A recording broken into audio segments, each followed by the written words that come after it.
Que serait le monde aujourd'hui sans Vladimir Poutine? Sans lui, on ne connaîtrait peut-être pas la fameuse phrase « monde multipolaire ». Sans lui, beaucoup de dirigeants du monde seraient tombés. Sans lui, Assimi Goïta, Ibrahim Traoré et le général Tiani ne tiendraient pas debout aujourd'hui.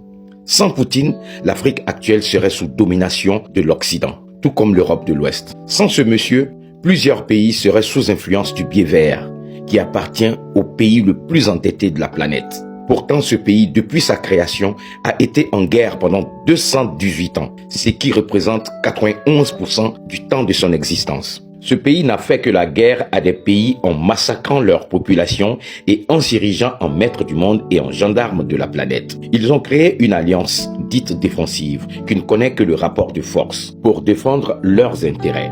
Vladimir Poutine, Xi Jinping et Kim Jong-un, pour ne citer que ceux-là, sont actuellement les plus fervents défenseurs du monde multipolaire qui met à mal la suprématie du maître du monde qui a assujetti l'Europe de l'Ouest. Le maître du monde veut détruire toute puissance qui dérange sa suprématie.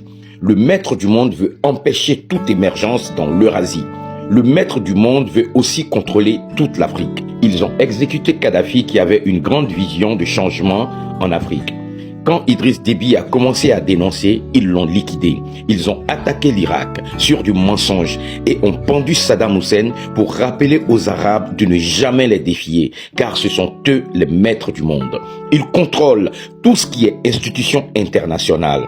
Pour ceux qui chantent la petite musique, la Russie sera le second maître de l'Afrique.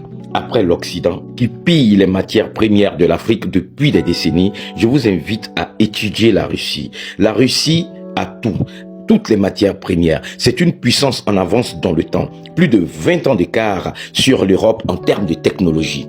Le conflit en Ukraine en est un exemple. Toutes les puissances européennes avec leur prétendue technologie militaire ont échoué face à la Russie de Poutine, malgré la propagande des médias occidentaux. Quand Poutine prenait le pouvoir, la Russie était pauvre. Les Russes n'avaient rien. Ils souffraient. Leur niveau de vie était bas. Mais aujourd'hui, Poutine a relevé l'économie russe et l'industrie militaire de son pays qui avait sauvé l'Europe lors de la deuxième guerre européenne appelée guerre mondiale.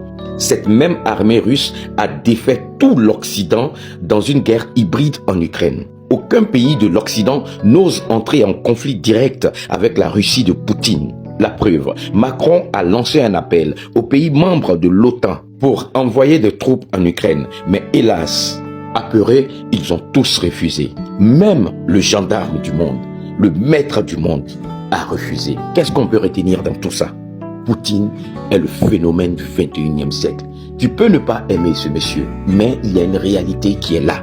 L'histoire nous a enseigné ce qui s'est passé et ce qui se passe. Ce n'est pas parce qu'on soutient ce monsieur, mais c'est une réalité.